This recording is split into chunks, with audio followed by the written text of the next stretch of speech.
નમસ્કાર વિદ્યાર્થી મિત્રો, સ્વાગત છે આપ સૌનું મારી આ YouTube ચેનલમાં જેનું નામ છે GTU સ્ટુડન્ટ્સ. તો મિત્રો આજથી આપણે ડિસ્ક્રિએટ મેથેમેટિક્સની પ્લેલિસ્ટ ચાલુ કરવા જઈ રહ્યા છે. બેઝિકલી આ ડિસ્ક્રિએટ મેથેમેટિક્સ એ GTUમાં બેચલર ઓફ એન્જિનિયરિંગ સેમિસ્ટર 4 માં આ સબ્જેક્ટ ઓફર કરવામાં આવે છે. નાઉ ધ ક્વેશ્ચન કે આ ડીએમ આપણને કેમ ભણાવવામાં આવે છે? તો બેઝિકલી ડીએમ એટલે કે ડિસ્ક્રિએટ મેથેમેટિક્સ એ લોજિક ડેવલપમેન્ટ કરવાનું કામ કરે છે. જે કોડિંગની અંદર જે અમુક બેઝ હોય છે એને ડેવલપ કરવાનું કામ કરે છે, રાઈટ? બેઝિકલી અત્યારે આ વિડીયોમાં આપણે ડિસ્ક્રિએટ મેથેમેટિક્સનો જે સબ્જેક્ટ છે એ એનાલિસિસ કરીશું કે કોઈ ચેપ્ટર છે એનું જીટીયુના પોઈન્ટ ઓફ વ્યૂથી વેઇટેજ કેટલું છે, કયું એવું યુનિટ છે કે જેમાં તમારે વધારે મહેનત કરવાની જરૂર છે, કેટલાક ઇમ્પોર્ટન્ટ ટોપિક છે એ આપણે જોઈશું. ઇન શોર્ટ આપણે ડિસ્ક્રિએટ મેથેમેટિક્સનું આ વિડીયોમાં સબ્જેક્ટ એનાલિસિસ કરીશું, રાઈટ? તો પ્લીઝ તમે મારી આ YouTube ચેનલમાં નવા છો તો સબસ્ક્રાઇબ કરી દો અને તમે તમારા મિત્રો સાથે પણ આ વિડીયો જરૂર શેર કરો. તો ચલો મિત્રો વિડીયોમાં આપણે આગળ વધીએ. મિત્રો આપણે વિડીયોની શરૂઆત એક નાનકડા મોટિવેશનલ કોટ્સથી કરીએ. તો એક તમારી સામે આવું છે કે nothing is inherently easy or hard. It's all about our perceptions. What we believe shapes our reality. એટલે આનો મતલબ શું થાય છે? કોઈ પણ વસ્તુ જે છે એ ઇઝી કે હાર્ડ નહીં હોતી, બરાબર? એ બધું આપણા માઇન્ડ ઉપર હોય છે. અગર આપણે માનીએ કે આ વસ્તુ હાર્ડ છે તો એ હાર્ડ બની જશે. જો તમે માઇન્ડમાં થિંક કરશો કે આ તો ભાઈ મારી માટે બહુ ઇઝી છે તો તમે ઇઝીલી એ વસ્તુને કમ્પ્લીટ કરી શકો છો. આનું એક બેઝિક ઉદાહરણ આપું મિત્રો, કે કોઈ એવો સ્ટુડન્ટ છે કે પછી કોઈ એક બોય છે કે પછી કોઈ પણ છે માણસ, બરાબર? તો એને અગર હું કહું કે ભાઈ તું આ 5 કિલોનું વજન ઉઠાય, તો જો એ માઇન્ડમાં એવું થિંક કરી લેશે કે યાર આ તો બહુ ભારે હશે, હું કઈ રીતે એને ઉપાડી શકું વગેરે વગેરે, તો ડેફિનેટલી એ માણસ ઉપાડી જ નહીં શકશે. But as compare to other, અગર હું કોઈ બીજાને કહું છું અને એવું થિંક કરે છે કે અરે બસ આટલું જ છે વજન 5 જ કિલોનું, 2 સેકન્ડમાં હું આને ઉપાડી લઉં, બરાબર? તો એ ડેફિનેટલી એ કરી શકશે. તો આ બધું તમારા માઇન્ડ ઉપર છે. તમે આને ઇઝીલી માનો ડિસ્ક્રિએટ મેથેમેટિક્સ તો ઇઝી જ છે. જો તમે એવું થિંક કરશો કે નહીં યાર મારા કરતાં પણ જે હોશિયાર સ્ટુડન્ટ્સ છે, જે મારા સિનિયર્સ છે, એ લોકો આમાં બેકલોગ લઈને બેઠા છે તો મારું શું થશે? તો ડેફિનેટલી તમે બેકલોગ જ આવશે, બરાબર? તો મિત્રો બી પોઝિટિવ, તમે ઇઝીલી આને કવર કરી શકશો, બરાબર? ડિસ્ક્રિએટ મેથેમેટિક્સ કઈ એટલો હાર્ડ સબ્જેક્ટ નથી, બધા લોકો ક્લિયર કરે છે આને, બરાબર? સાથે સાથે આ વિડીયોમાં લાસ્ટમાં હું તમને એવું પણ કહીશ કે એવું તો તમે શું કરશો કે જેથી કરીને આમ તમે આને ઇઝીલી પાસ તો કરી જ લેશો ડિસ્ક્રિએટ મેથેમેટિક્સને. તો એ બધું આપણે જોઈએ. તો ચલો મિત્રો વિડીયોમાં હવે આગળ વધીએ. ફર્સ્ટ ઓફ ઓલ મિત્રો આપણે ટીચિંગ એન્ડ એક્ઝામિનેશન સ્કીમની વાત કરીએ તો જુઓ, સૌથી પહેલા મેઇન જે છે એ છે ક્રેડિટ. તો મિત્રો ડિસ્ક્રિએટ મેથેમેટિક્સની ક્રેડિટ જે છે એ 5 છે. Always keep in mind that friends કે કોઈ પણ સબ્જેક્ટનો ક્રેડિટ જેટલો વધારે હશે અને તમે જેટલું એ સબ્જેક્ટમાં વધારે ટાઈમ આપશો, વધારે સારા માર્ક્સ કવર કરશો, સારા વધારે ગ્રેડ આવશે, તો એની ઇમ્પેક્ટ ડાયરેક્ટ તમારા એસપીઆઈ ઉપર પડશે. સો જે સબ્જેક્ટની ક્રેડિટ વધારે એમાં તમારે મહેનત ડબલ કરવાની, બરાબર? એક્ઝામિનેશન માર્ક્સની અગર આપણે વાત કરીએ તો મિત્રો આમાં કઈ તમારો વાઇવા નહીં હોય, એક્સટર્નલ વાઇવા નહીં હોય. ખાલી ફક્ત તમારે જીટીયુની 70 માર્ક્સની એક્ઝામ આપવાની અને તમારા કોલેજમાંથી 30 માર્કની મિડ એક્ઝામ કન્ડક્ટ થઈ શકે છે, આઈ મીન લેવાશે જ, બરોબર? તો આમ ટોટલ જે છે તમારું 100 માર્ક્સનું આ ડિસ્ક્રિએટ મેથેમેટિક્સનું પેપર હશે, બરાબર? આ સિમ્પલ થઈ આપણી ટીચિંગ અને એક્ઝામિનેશન સ્કીમની વાત. આમાં જો મિત્રો કોન્ટેન્ટ્સની અગર આપણે વાત કરીએ તો જીટીયુના સિલેબસ પ્રમાણે પહેલા નંબરનું જે ચેપ્ટર છે, બરાબર, તો એમાં 3 સબ ટોપિક આપવામાં આવેલા છે. સૌથી પહેલું છે સેટ થિયરી, બીજું છે ફંક્શન અને ત્રીજું છે કાઉન્ટિંગ, બરાબર? હવે તમને આમાં 2 કલર્સ તમને દેખાતા હશે, એક તો યેલો અને ગ્રીન. ડોન્ટ વરી, હું તમને એક્સપ્લેન કરીશ કે આ બંને કલર કેમ મેં ઇન્ક્લુડ કર્યા છે, બરાબર? તો સૌથી પહેલું યુનિટ જે છે એ છે સેટ થિયરી, કે સેટ થિયરીમાં જુઓ શું આવશે તો કે સેટ બનાવવાનું આવશે, બરાબર? એમાં યુનિયન આવે, પછી ઇન્ટરસેક્શન, કોમ્પ્લિમેન્ટ્સ, એવું બધું જે છે આવતું હશે, બરાબર? આપણે અગર જીટીયુના પોઈન્ટ ઓફ વ્યૂથી પણ અગર આપણે જોવા જઈએ મિત્રો તો યુનિટ નંબર 1 જે છે આપણું સેટ થિયરી, એમાં 3 માર્ક્સ સુધીની થિયરી જે છે એ આવી શકે છે અને હા બીજું સમ પણ આવશે, બરાબર? પછી યુનિટ નંબર 2 એ છે ફંક્શન, બરાબર? તો ફંક્શન જે આપણે 11th સાયન્સ 12th સાયન્સ જે લોકોએ કર્યું હશે, બરાબર, તો તેવા લોકોને તો આ ઇઝી જ છે, બરાબર, આવતું જ હશે એ લોકોને. હવે જે લોકોને ડિપ્લોમા કરેલું હશે, બરાબર, તો એ લોકોને પણ આ ફંક્શન્સ આવતું હતું, બરાબર? તો તમે એવું ના વિચાર કરતા કે ભાઈ આ મારો સબ્જેક્ટ નથી, આ ટોટલ નવું છે, એવું બધું નથી, બરાબર? યુનિટ નંબર 2 શું છે પહેલું તો કે ડેફિનેશન, બરાબર? તો જો મિત્રો આમાં ડેફિનેશન જે છે જીટીયુના પોઈન્ટ ઓફ વ્યૂથી તો બધી ડેફિનેશન કરી લેવાની, બરાબર? જે બધું આમ જોવા જઈએ તો બેઝિક જ હોય છે. બીજું છે ઇન્વર્સ. તો ઇન્વર્સમાં કેવું હશે કે એમાં કન્ડિશન હોય છે, બરાબર? તો જેમ કે પહેલી કન્ડિશન એવી જ હોય છે કે ઇન્વર્સ ફાઇન્ડ કરી શકાય કે નહીં, બરાબર? તો સૌથી પહેલા આપણી કન્ડિશન જોવાની, પછી ઇન્વર્સ કઈ રીતે ફાઇન્ડ થાય એ વાળું આપણે જોઈ લેવાનું, બરાબર? પછી ત્રીજું છે યુનિટ, એ કયા નંબરનું છે? કાઉન્ટિંગ, બરાબર? તો કાઉન્ટિંગ એટલે તમને ખબર જ હશે મિત્રો કે તમે કોમ્બિનેશન, પરમ્યુટેશન્સ, આ બધું પ્રોબેબિલિટી અને સ્ટેટિસ્ટિક્સમાં ભણી ચૂક્યા છો, બરાબર. તો આનો કોન્સેપ્ટ જે છે કાઉન્ટિંગમાં આવશે, બરાબર. કાઉન્ટિંગમાં છે ને એક મેં ગ્રીન કલરથી હાઇલાઇટ કરેલું છે, એ છે પરમ્યુટેશન એન્ડ કોમ્બિનેશન્સ, બરાબર. હવે આ પરમ્યુટેશન્સ એન્ડ કોમ્બિનેશન્સ નો સમ જે છે એ એક્ઝામ્પલમાં પૂછાય છે, બરાબર, જીટીયુના પોઈન્ટ ઓફ વ્યૂથી. તો પરમ્યુટેશન્સ એન્ડ કોમ્બિનેશન્સમાં કંઈ જ નથી. જોવા જઈએ તો મિત્રો આમાં ફક્ત તમારી રૂલ્સ યાદ રાખવાના. જો તમને રૂલ્સ આવડતા હશે તો તમને એક્ઝામ્પલ સારી રીતે સોલ્વ કરી શકશો, બરાબર.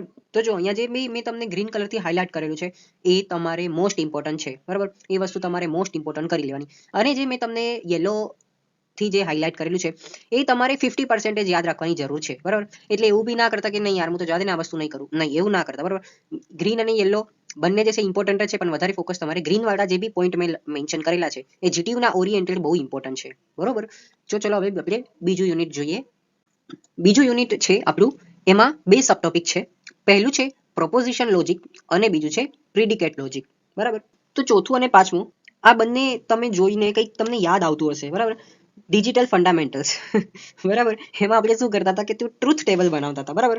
બસ એમાં સેમ ટુ સેમ આમાં એ જ વસ્તુ કરવાની છે. તમારે શું કરવાનું છે કે ટ્રુથ ટેબલ બનાવવાનું છે, પછી લોજિક ડેવલપમેન્ટ કરવાના છે, બરાબર. આ બંને વસ્તુ પ્રોપોઝિશન લોજિક અને પ્રિડિકેટ લોજિક આ બંનેમાં એ જ વસ્તુ આવશે, બરોબર. તો બી હું તમને અગર સિમ્પલ કહી દઉં તો શું આવશે આમાં કે કઈ કઈ વસ્તુ પૂછાય છે, તો કે આમાં મિત્રો ટોપોલોજીસ જે છે એ પૂછાય છે, બરાબર. તો એમાં કેવું પૂછાય છે કે સમજો કોઈ એક ફંક્શન છે, બરાબર. તો એ ટોટોલોજી છે કે નહીં, અહીંયા મેં તમને હાઇલાઇટ બી કરેલું છે, બરાબર, ગ્રીનથી ટોટોલોજીસ, બરાબર. તો એમાં તમારે એ જ વસ્તુ પૂછાય છે જીટીયુના ઓરિએન્ટેડ કે કોઈ એક વસ્તુ છે, બરાબર. તો એ ટોટોલોજી છે કે નહીં, બરાબર. પરંતુ તમને સૌથી પહેલા તો એ ખબર પડવી જોઈએ કે ભાઈ આ ટોટોલોજી છે શું, બરાબર. તો એ બધું કઈ રીતે કરવાનું શું એ તમને પ્રોપોઝિશન લોજિકમાં તમને ખબર પડી જશે. જીટીયુના પોઈન્ટ ઓફ વ્યૂથી 30% વેઇટેજ છે, બરોબર. ત્યાર પછી યુનિટ નંબર 3 છે. એમાં 3 યુનિટ જે છે કવર થાય છે. પહેલું છે રિલેશન્સ, બીજું પાર્શિયલ ઓર્ડરિંગ અને ત્રીજું છે રિકરન્સ રિલેશન્સ, બરાબર. હવે રિલેશન્સમાં જો અમે પ્રોપર્ટીઝ કરીને જે પોઈન્ટ છે એ મેં રેડ કલરથી હાઇલાઇટ કર્યો છે. હવે રેડ કલરથી હાઇલાઇટ કર્યો છે એનો મતલબ એવો કે તમને આમાં જેટલી પણ પ્રોપર્ટીઝ પૂછાય તમને બાય હાર્ટ કરી લેવાની છે. કેમ? કારણ કે મિત્રો 4 થી લઈને 7 માર્કમાં જીટીયુમાં પ્રોપર્ટીઝ આમાંથી પૂછવામાં આવે છે, બરાબર. ધેટ્સ વાય હું તમને કહું છું કે પ્રોપર્ટીઝ જે છે તમારે કરી લેવાની. આમાં શું હશે તો બેઝિકલી જો ફંક્શન્સની અંદર કયા કયા રિલેશન્સ છે, બરાબર, અને તમે એને કઈ રીતે કોડિંગની અંદર એપ્લાય કરી શકો છો, બરાબર, એવું બધું તમને અહીંયા શીખવા મળશે. પછી છે પાર્શિયલ ઓર્ડરિંગ કે જેમાં તમને અગેન મેં તમને કીધું કે ભાઈ ડેફિનેશન્સ તમારે કરી લેવાની, બરાબર. અને આમાં તમારે હોસ્ટ ડાયાગ્રામ જે છે મોસ્ટ ઇમ્પોર્ટન્ટ છે. પછી લેટિસ એઝ અ પોસેટ્સ આ પણ તમારે કરી લેવાનું છે. પછી complex distributive module and complemented lattice boolean and residue boolean lattice આ અમુક અમુક તમારી ડેફિનેશન્સ જે છે કમ્પ્લીટલી કરી દેવાની છે, બરાબર. છેલ્લું છે રિકરન્સ રિલેશન્સ. તો આમાં મિત્રો 7 માર્કનું એક્ઝામ્પલ જીટીયુના પોઈન્ટ ઓફ વ્યૂથી પૂછાય છે, બરાબર. તો આ વસ્તુ તમે ધ્યાનમાં રાખજો. ત્યાર પછી યુનિટ નંબર 4 એમાં ઓનલી વન સબ ટોપિક છે એલ્જેબ્રિક સ્ટ્રક્ચર.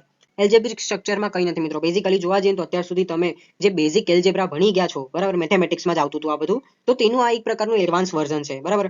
આ એલ્જેબ્રિક સ્ટ્રક્ચર તમારી જે કોમ્પ્યુટર સાયન્સ બ્રાન્ચ કે પછી આઈટી એન્જિનિયરિંગમાં તમને ડેવલપમેન્ટની અંદર જે છે અંદર કઈ રીતે એપ્લાય કરવાના, બરાબર, તો તે બધું આમાં તમને શીખવા મળશે એવી રીતે, બરાબર.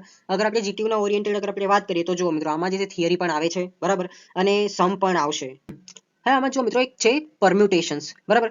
અત્યારે જે તમે યુનિટ નંબર 1 માં પરમ્યુટેશન નામનો વર્ડ જે છે એ તમે સાંભળી ચૂક્યા છો સેટ થિયરીમાં. ક્યાં આગળ? સેટ થિયરીમાં. તો સેટ થિયરીમાં આપણે કર્યું હશે, બરાબર, એ એવું જ હશે, પરંતુ આમાં તમને ગ્રુપમાં પરમ્યુટેશન્સ કરવાનું આવશે, બરાબર.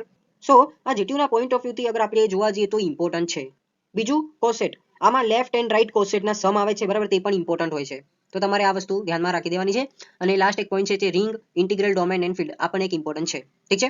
આટલું આ ચોથા યુનિટમાં તમારે કરી લેવાનું છે. હવે જુઓ મિત્રો યુનિટ નંબર 5 સૌથી પહેલું છે પોઈન્ટ ગ્રાફ્સ, બીજું છે રીજેબિલિટી, ત્રીજું છે કનેક્ટેડન્સ અને ચોથું છે ટ્રીઝ, બરાબર. તો જુઓ ગ્રાફ્સમાં શું આવશે તો અહીંયા મેં યલો કલરથી ઘણું બધું હાઇલાઇટ કરીને રાખ્યું છે. તો એક પ્રકારની ડેફિનેશન્સ જ છે, બરાબર. અને આ બધી ડેફિનેશન ઇમ્પોર્ટન્ટ છે જીટીયુના પોઈન્ટ ઓફ વ્યૂથી. તો તમારી ડેફિનેશન્સ તો બધી કરી લેવાની છે. આમ જોવા જઈએ ને તો સિમ્પલી હું તમને કહું તો જીટીયુના પોઈન્ટ ઓફ વ્યૂથી ગ્રાફ્સ જ એક એવું યુનિટ છે કે જેમાં બધી ડેફિનેશન્સ આવે છે અને તમારે એ જ બધી કરી દેવાની. બીજું છે કન્ડેક્ટેન્ડન્સ, બરાબર. તો એમાં Warshall's algorithm to produce path matrix આ 7 માર્ક્સનો જીટીયુમાં પૂછાય છે, બરાબર. તો આ મોસ્ટ ઇમ્પોર્ટન્ટ છે, કરી લેવાનો. અને ટ્રીઝ આમાં બેઝિકલી શું હશે કે ભાઈ ડેફિનેશન્સ હશે, બરાબર, અને થોડાક એવા એક્ઝામ્પલ પણ પૂછાઈ શકે છે. તો એટલે આ પણ જે છે તમારે કરી લેવાનું છે. ઇઝી જ છે. જીટીયુના પોઈન્ટ ઓફ વ્યૂથી 25% વેટેજ છે, બરાબર. તો તમારે આ તો આંખ બંધ કરીને કરી લેવાનું. નાઉ કે ચાલ ભાઈ આટલું તો મને ખબર પડી ગઈ કે ડિસ્ક્રીટ મેથેમેટિક્સમાં જીટીયુના ઓરિએન્ટેડ મને આટલું બધું કરવાનું છે બરાબર. પણ તો બી અગર હું કહું કે ભાઈ જીટીયુના પોઈન્ટ ઓફ વ્યૂથી કેટલા માર્ક્સનું શું પૂછાશે, તો જુઓ આપણે સિરિયલ નંબર 1માં 3 યુનિટ કવર કરી ગયા. પહેલું હતું સેટ થિયરી, ફંક્શન અને કાઉન્ટિંગ. જીટીયુના પર્સન્ટેજ ઓફ વેટેજમાં 12% હતું, તો એનો મતલબ શું છે કે ભાઈ જીટીયુના પોઈન્ટ ઓફ વ્યૂથી 7 થી 10 માર્કમાં પૂછાશે. એવી જ રીતે યુનિટ નંબર 2 હતું જેમાં 2 હતા પોઈન્ટ, પ્રોપોઝિશન લોજિક અને પ્રેડિકેટ લોજિક, કે જેનું જીટીયુનું પર્સન્ટેજનું વેટેજ હતું 13%. એનો મતલબ એવો કે જીટીયુમાં તમારે 7 થી 10 માર્કનું પૂછાવામાં આવશે બરાબર. એવી રીતે યુનિટ નંબર 3, 4 અને 5 નું 25%નું વેટેજ ત્રણેયનું છે બરાબર. તો અલ્ટિમેટલી ત્રણેયનું વેટેજ 18 થી 20 માર્ક કે 21 માર્ક સુધી હોઈ શકે છે, પૂછાઈ શકે છે. તો જુઓ મિત્રો, તમારે પહેલું યુનિટ તો એકદમ ઈઝી હશે અને છેલ્લું યુનિટ તો બહુ ઈઝી હશે. હું એવું કન્સિડર કરીશ કે એલ્જેબ્રિક સ્ટ્રક્ચર જો તમે કરી દો બરાબર, પહેલું, ચોથું અને પાંચમું, તો તમને ઇઝીલી 23 માર્ક્સ તો ઇઝીલી મળી જશે બરાબર. પણ તમે જીટીયુના પ્રીવિયસ યરના પેપર્સ જે છે એ તમારે રીડ આઉટ કરવાના, એની પ્રેક્ટિસ કરવાની, સાથે સાથે હું જે તમારી માટે અત્યારે વિડીયો ક્રિએટ કરું છું એ તમે તમારા મિત્રોને શેર કરો બરાબર, કે જેથી કરીને મને અગર સપોર્ટ મળ્યો તો આઈ પ્રોમિસ કે હું આખી આ ડિસ્ક્રિએટ મેથેમેટિક્સની લેક્ચર સિરીઝ ફક્ત ને ફક્ત તમારી માટે બનાવીશ. નાવ ધ ક્વેશ્ચન કે ભાઈ કોઈ રેફરન્સ બુક ખરી? તો જો મિત્રો, મેં ડિસ્ક્રિએટ મેથેમેટિક્સની એક રેફરન્સ બુક છે બરાબર, તે જે જીટીયુની જ છે, તો એ મેં મૂકેલી છે. જો કે એને હું રેફરન્સ બુક તો ના કહી શકું, નોર્મલી બુક જ છે ડિસ્ક્રિએટ મેથેમેટિક્સની, લિંક એની ડિસ્ક્રિપ્શન બોક્સમાં મળી જશે. બટ અગર જીટીયુના પોઈન્ટ ઓફ વ્યૂથી અગર આપણે વાત કરીએ તો જીટીયુના સિલેબસમાં તમને 5 પ્રકારની બુકો સજેશન કરવામાં આવેલી છે કે ભાઈ તમે આ પ્રકારની બુકો વાંચી શકો છો. બટ અત્યારે જોવા જઈએ તો સમય બહુ ઓછો છે બરાબર, તો તમે અગર આ કરવા જશો તો અલ્ટિમેટલી બહુ ટાઈમ કન્ઝ્યુમિંગ થશે, બટ તમે કરી શકો છો, નો પ્રોબ્લેમ. શાયદ કોઈને ક્વેશ્ચન હશે કે ભાઈ કોઈ એવી વેબસાઇટ ખરી, સોફ્ટવેર ખરું કે જેના થ્રુ હું આ ડિસ્ક્રિએટ મેથેમેટિક્સની પ્રિપેરેશન જે છે એડવાન્સ લેવલ ઉપર કરી શકું? તો જો મિત્રો, જીટીયુના સિલેબસના પ્રમાણે એનપીટીએલની એક વેબસાઇટ આપવામાં આવેલી છે બરાબર, ડિસ્ક્રિએટ મેથેમેટિક્સ લેક્ચર્સ. નોર્મલ તમે એમાં સર્ચ કરશો તો તમને ડિસ્ક્રિએટ મેથેમેટિક્સના લેક્ચર સિરીઝ તમને ફ્રી ઓફ કોસ્ટ તમને મળશે. બટ એ એડવાન્સ લેવલ ઉપર હશે, સિવાય ઇંગ્લિશ મીડિયમમાં હશે, તો ચાહો તો તમે રેફર કરી શકો છો બરાબર. હવે જો મિત્રો, બહુ મોટી વસ્તુ હું આમાં અહીંયા તમને કહી રહ્યો છું, how to pass in discrete mathematics. આમાં મેં 2 સેક્શન ભલે બનાવ્યા છે, પણ તમે બંનેને મોસ્ટ ઇમ્પોર્ટન્ટ તમે કન્સિડર કરો ને તમે અરે એટલું તો કરવાનું જ છે. તો મેમાં મેં સૌથી પહેલો પોઈન્ટ મૂક્યો છે લેક્ચર્સ. હવે તમારે જુઓ, કોલેજમાં લેક્ચર્સ થતા હોય કે નહીં થતા હોય મને ખબર નહીં, પણ જો થતા હોય તો તમારે ડિસ્ક્રિએટ મેથેમેટિક્સ થઈ ગયો સબ્જેક્ટ, પછી પ્રોબેબિલિટી અને સ્ટેટિસ્ટિક્સ બરાબર.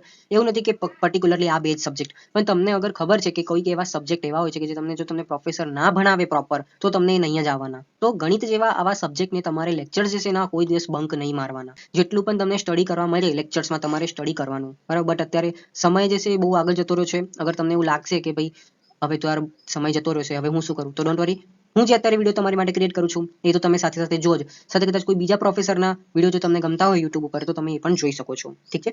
બીજું છે ટ્યુટોરિયલ. હા, આ મેં મોસ્ટ ઇમ્પોર્ટન્ટ છે. તમારા કોલેજમાં ડેફિનેટલી તમને ટ્યુટોરિયલ આપવામાં આવતા હશે, દરેક યુનિટ વાઇઝ, દરેક સબ્જેક્ટ વાઇઝ. એ ટ્યુટોરિયલ જે છે કરી દેવાના. હવે એવું નહીં કે ભાઈ ટ્યુટોરિયલ તમે લખ્યા તો કોઈ બીજા ફ્રેન્ડ્સના નોટ્સમાંથી તમે કોપી કર્યા બરાબર, એવું ના કરતા.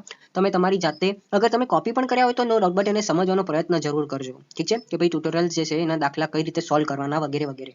હવે મસ્ટમાં શું કરવાનું, તો જુઓ, સૌથી પહેલું જીટીયુના પ્રીવિયસ યર ક્વેશ્ચન્સ તમે બધા લખી દો, નોટ્સ બનાવી દો. હું તો એવું કહીશ કે તમે અત્યારે જીટીયુના 5 પેપર ડાઉનલોડ કરો અને તમે જાતે પ્રેક્ટિસ કરવા લાગો એની. એટલીસ્ટ તમે 5 થી 7 પેપર પણ અત્યારથી અગર તમે લખવાના ચાલુ કરી દીધા, તો તમારે જ્યારે જીટીયુની એક્ઝામ હશે ડિસ્ક્રિએટ મેથેમેટિક્સની, ત્યારે તમારે ફક્ત એક નજર જ મારવાની રહેશે. આનાથી ફાયદો શું થશે કે તમે પોતે જાતે જીટીયુના પ્રીવિયસ યર ક્વેશ્ચન્સ બનાવ્યા હશે, તો તમને એટલીસ્ટ સ્ટેપ્સ તમને માઇન્ડમાં ક્લિયર થઈ જશે. ભાઈ આવા ટાઈપનો અગર એક્ઝામ્પલ આવ્યો, તો અગર મને આનો આન્સર નથી પણ આવડતો, તો હું એટલીસ્ટ આના સ્ટેપ્સ પણ લખી દઈશ ને, તો મને 2-3 માર્ક તો ઇઝીલી મળી જશે બરાબર. તો જીટીયુના પ્રીવિયસ યર ક્વેશ્ચન્સ તમે ખાસ કરી દેજો. બીજું છે અને લાસ્ટ છે જીટીયુના આઈએમપી ક્વેશ્ચન, જે હું તમને આપીશ, તો એ પણ તમારે ખાસ કરવાના છે. અને એ તમારા થઈ જાય ક્વેશ્ચન્સ, તો તમારે મને કોમેન્ટ પણ કરવાની છે કે ભાઈ મેં આ ક્વેશ્ચન્સ કર્યો અને મારો આ આન્સર આવ્યો છે, કે જેથી કરીને તમારો જે આન્સર છે કોઈ બીજા સ્ટુડન્ટ્સે કરેલો હશે તો મેચ થાય છે કે નહીં એ પણ આપણને ખબર પડશે. એટલે હું જેમ જેમ વિડીયો બનાવતો જઈશ તમને ઇમ્પોર્ટન્ટ ક્વેશ્ચન્સ પણ શેર કરતો જઈશ, પીડીએફ એની ડિસ્ક્રિપ્શન બોક્સમાં પણ તમને મૂકતો દેતો જઈશ બરાબર, તો જેથી કરીને તમને કઈ તકલીફ નહીં આવે. એમ કરીને તમે ઇઝીલી જીટીયુના ડિસ્ક્રિએટ મેથેમેટિક્સમાં તમે પાસ થઈ શકો છો, ઠીક છે.